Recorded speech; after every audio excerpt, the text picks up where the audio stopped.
Pinapayuhan ng DICT ang mga PhilHealth member na maging alisto sa anumang scam, lalo na't kumpirmado ng kasama ang ilang telephone number sa mga nakuha ng hacker group na Medusa. Saksi, si Sandra Aguinaldo.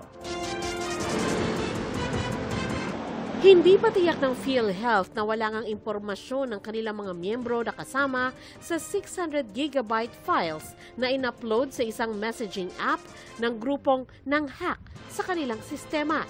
Kahit daw kasi hindi napasok at database ng mga miyembro, there could be members' information na nadudoon sa mga workstations na maaaring nakuha rin nitong Medusa.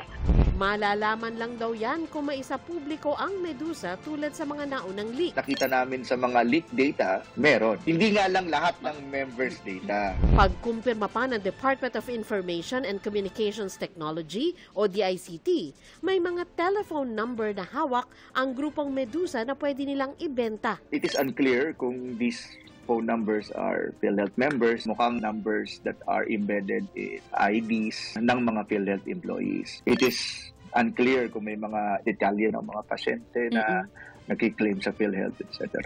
Pinapayuhan ang mga miyembro na mag-ingat sa anumang scam at ingatan ng kanilang password. Pinangangambahang targetin ng online scam ang mga may-ari ng mga phone number na hawak na ng Medusa. Pwede ring may mabiktima ng identity theft o yung pagpapanggap ng mga scammer na sila ang taong may-ari ng nakuhang detalye. Nakuha na pangalan, address, sex, age ay maaari nilang gamitin to post as parang sila siya.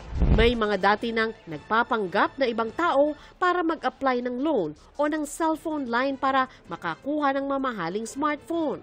Nakipag-ugnayan na ang PhilHealth sa ilang bangko at ibang ahensya ng gobyerno na mag-ingat sa identity theft modus.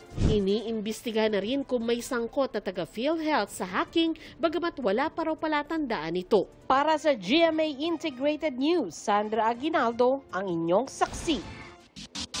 Mga kapuso, sama-sama tayong maging saksi. Mag-subscribe sa GMA Integrated News sa YouTube. Para sa mga kapuso abroad, samahan niyo kami sa GMA Pinoy TV at sa www.gmanews.tv.